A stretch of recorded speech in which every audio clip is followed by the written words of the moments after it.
अच्छा चलें अब आगे मूव फॉरवर्ड करते हैं। परमेबिलिटी का हम पता आपको, परमेबल से मुराद है अलाउ करना। कहता है जो पी जो होता है ऑक्यूशन में अलाउ करता है डिफ्यूजन के लिए, कहता है डिपेंड्स अपॉन द सल्यूट कि किस तरह ईज किस थ्रू मेम्ब्रेन क्रॉस कर जाता है। कहता है ये डिपेंड करते हैं डिफरेंट फैक्टर्स पे, और वो फैक्टर्स क्या हैं? एक ऑयल वाटर पार्टीशन कोफिशिएंट है, रेडियस है, और मेम्ब्रेन का। कहता है जितनी लेस मेम्ब्रेन की थिकनेस होती है उतनी जल्दी डिफ्यूजन होती है। जितना लेस रेडियस होता है सोलूट का, रेडियस से मतलब कि सोलूट जितना लेस साइज़ में होता है उतनी जल्दी वो डिफ्यूज़ होता है, ठीक है।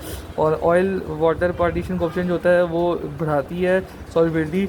जितनी ज़्यादा होती है तो लिपिड सॉल्युबल मेम्ब्रेन से आराम से जल्दी पास हो जाता है। कहता है कि जो स्मॉल हाइड्रोफोबिक सोलूट होते हैं, ऑक्सीजन, कार्बन डाइऑक्साइड, उनकी हाईएस्ट परमेबिलिटी होती है कौन स्किन में? लिपिड परमेबल मेम्ब्रेन में, क्योंकि वो हाइड्रोफोबिक हैं, ठीक है, वाटर लवर नहीं है। जबकि वाटर लविंग जो है हाइड्रोफिलिक सोलूट्स हैं, सोडियम एंड पोटेशियम, वो आराम से क्रॉस कर जाते हैं सेल मेम्ब्रेन को किस तरह से? वाटर फिल्ड चैनल्स या पोर्स या ट्रांसपोर्टर के थ्रू, ठीक है। तो उसमें अगर तो चार्ज आयन चार्ज हो तो फिर वो फ्लक्स के डिपेंडेंट ऑन पे डिफ्यूज़ करते हैं depending upon the concentration difference या potential difference across the membrane, ठीक है। आगे मूव करते हैं। हमने डिफ्यूजन पढ़ लिया। अब carrier mediated transport, carrier mediated transport थी, तो उसमें यह है कि बेसिकली हमारे पास दो तरह की ट्रांसपोर्ट आ जाती है। एक आती है प्राइमरी आती है, एक आती है सेकेंडरी ट्रांसपोर्ट आती है। तो जो नाम से ज़ाहिर हो रहा है, तो इसमें वो कहता है डिफरेंट कैरेक्टरिस्टिक्स होते हैं। एक्सटीरियर स्पेसिफिसिटी होती है, सैचुरेशन होती है, कॉम्पिटिशन।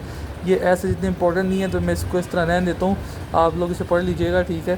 फैसिलिटेटेड डिफ्यूजन जो होती है, नाम से ज़ाहिर हो रहा है कि फैसिलिटेट कोई चीज़ कर रही है, तो ये जो होती है अगेंस्ट, ये जो होती है डाउन हिल होती है, ग्रेडियंट होती है, इलेक्ट्रोकेमिकल ग्रेडियंट, लेकिन ये सिमिलर होती है डिफ्यूजन के।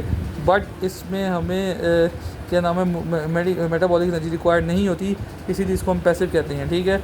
ये कहता है ये बहुत रैपिड होती है as compare to simple diffusion. और ये कहता है ये दोनों में फ़र्क क्या है कि ये कैरियर मीडिएटेड है, वो कैरियर मीडिएटेड नहीं है डिफ्यूजन वाला। तो कहता है and exhibit there for stereo facility saturation combination, तीनों क्या इसमें खसूसियात होती हैं, ठीक है।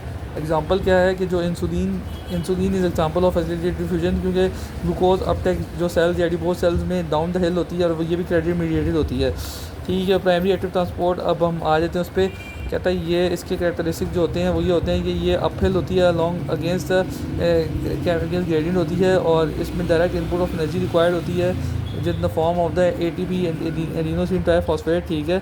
और ये भी कैरियर मीडिएटेड होती है, ठीक है। एग्जांपल इसकी वही है, सोडियम पोटेशियम पंप है। और आगे मूव करते हैं तो हमें सेकेंडरी एक्टिव ट्रांसपोर्ट पे आ जाते हैं। इसमें भी हमारे पास ट्रांसपोर्ट जो होती है वो ज़्यादातर कपल्ड होती है, ठीक है। और इसमें को ट्रांसपोर्ट और सिम्पोर्ट का निज़ाम होता है।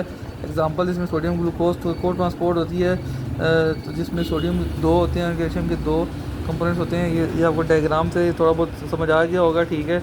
पर्सनली ये इतना ज़्यादा इंपॉर्टेंट नहीं है, इसलिए मैं इस पर इतना ज़्यादा एम्फसाइज़ नहीं कर रहा, बट आप इसको पढ़ लीजिएगा। जो मेन चीज़ें थी वो ये टेबल है, उसमें simple diffusion, facilitated diffusion, primary, इनमें फ़र्क होना पता होना चाहिए कि कौन सा कैरियर मीडिएटेड है, कौन सा कैरियर मीडिएटेड। कैरियर मीडिएटेड सिर्फ सिंपल डिफ्यूजन नहीं है, ठीक है। बाकी सारे कैरियर मीडिएटेड हैं, और डाउन हिल वाले सिर्फ सिंपल डिफ्यूजन, फैसिलिटेटेड डिफ्यूजन है। तो बस ये अगर आपको फ़र्क पता हो तो आप के जितने भी categories different type of transport ये पढ़ सकते हैं। बाकी इसको ज़रूर पढ़ लीजिएगा, एक रीड दे दीजिएगा। ऐसे जितने इंपॉर्टेंट नहीं है, बट पता होना चाहिए कि सोडियम ट्रांसपोर्ट, ट्रांसपोर्ट, एंटीपोर्ट क्या है, और ट्रांसपोर्ट कौन सा है, ठीक है। थैंक यू वेरी मच, जज़ाकल्लाह।